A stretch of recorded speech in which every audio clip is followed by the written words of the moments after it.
Hello Terraria enthusiasts, my name is James and today I'm going to be doing my top 5 Calamity bosses. So while I was doing Series 1 and Series 2, I was asked a lot, which is your favourite boss? And the problem is, because Calamity changes so frequently, it was kind of hard to pinpoint which boss I liked the most.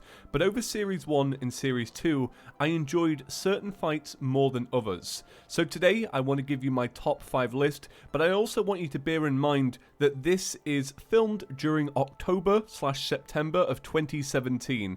As we move forward, most of these bosses will probably change at some point down the line, and maybe in a few updates I'll prefer other bosses other than these. So, just bear that in mind, so let's jump into today's top 5. So, starting off in the number 5 spot is CRYOGEN. Now, CRYOGEN is a wintry themed boss, and that's why I like it, because there isn't many winter themed bosses in Terraria. Well, actually, there's none, is there? There's no winter themed bosses. So I thought CRYOGEN was kind of unique. I really liked that it was blue. I know that that sounds so silly, but it's nice to have thematic bosses. Like, I like bosses that are tied to biomes for a particular reason, and that's because they just blend well with the game. It's kind of like Golem in the temple.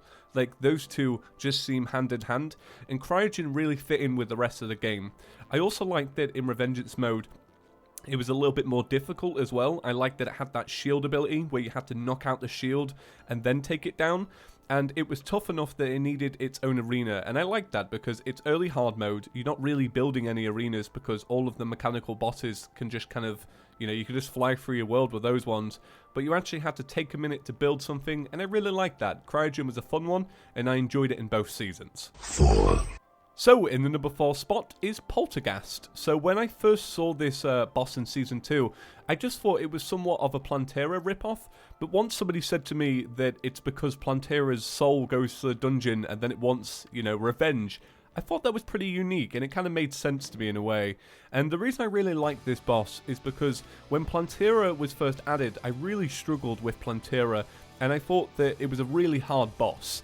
And then once you kind of master it, you learn how to build an arena. It becomes fairly easy, so it was nice to have a Plantera-styled fight with an additional challenge. I think that some of the attacks it does are just really cool to look at, like where it does these big shooting lasers that kind of spin round. I just think that it's really visually interesting, and I thought it fit in at a really nice, you know, spot. And it was nice to go back to the dungeon at that point in the game, because usually you would just leave the dungeon behind and you wouldn't really bother with it after you've gotten everything, like ectoplasm, for example. So it was nice to face a boss in there, because it's such a tight space.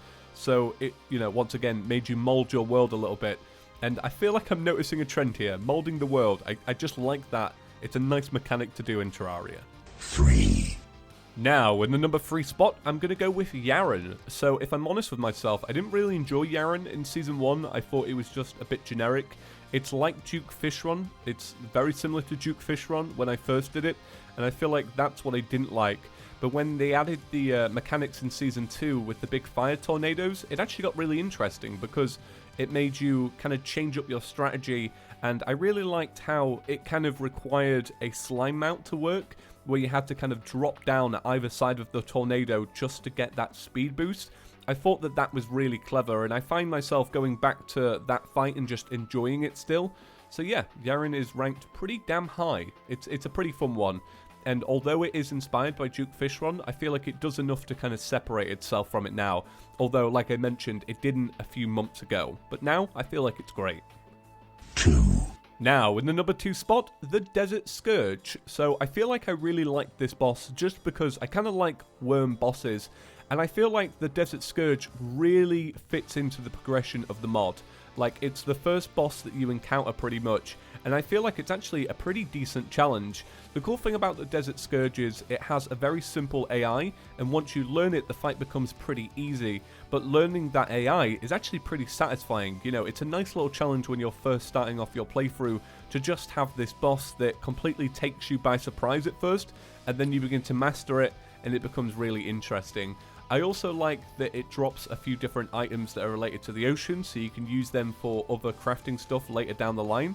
And I feel like some of the weapons it drops are actually pretty fun. Like, for example, the Seabound Staff is pretty good. I like that one. And then the Scourge of the Desert is really cool too. So I really, really like that. So I've had fun with this boss in Season 1, Season 2, and even when I played with Python, and I would definitely say that it fits really, really well. 1. Alright, so in the number 1 spot is the Devourer of Gods. So this is another boss that I didn't really like in Season 1, and then grew to really like in Season 2. So the DOG is a really hard boss. In fact, it's one of the hardest bosses in Calamity, and that's because it uses a very unique AI that requires a full arena for the world. And it's pretty hard to learn, I'm not gonna lie. Like, it took me a good few hours to try and master the way it moved, and then once you have it understood, you know, it just seems to work every single time. So unlike Supreme Calamitous, I found that learning the AI for the DOG was actually really satisfying. I like that it has a balance to it. Like, I like that it just requires learning and practicing and just, you know, learning some more. Because once you finally figure out how it works exactly, it just works. It really does. It just works. And when I was trying to learn how to defeat Supreme Calamitous, it just felt like pot luck almost. The DOG was planned. You know, every time I died, I knew it was my fault because the boss doesn't change its pattern. Whereas Supreme Calamitous is so random based on where those little spikes explode. And it just kind of ruined that satisfying feeling for me. And that's why the DOG is at number 1. And I also really like the summoning weapon that you get for killing the boss. Without a doubt, one of my favourite summoning weapons in the game. So, that's it for my top 5 favourite bosses in Calamity. Now, if you're new here, please consider clicking that subscribe button. Although I'm done with Calamity for now, I'm actually bringing it back in a couple of months with a brand new mod pack where we're going to combine a bunch of mods together and just do one giant playthrough here on Chippy's couch. I really like the Calamity mod, and like I mentioned at the start, although this is my top 5 favourite list now, it may change in a couple of weeks when they eventually change some of these bosses, because Calamity is ever changing, the creator's always listening to feedback and improving, so, you know, who knows where these bosses will be in a year. But it's nice to look back on a really fantastic mod pack that I really enjoyed playing over the past 9 months. So, thank you all for watching, my name is James, and I'll see you in the next one. Peace.